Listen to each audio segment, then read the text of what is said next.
Installing a network adapter.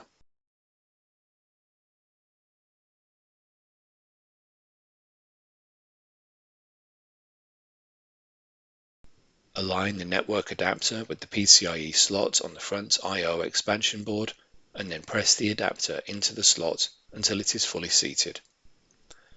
Fasten the screw that secures the network adapter to the chassis.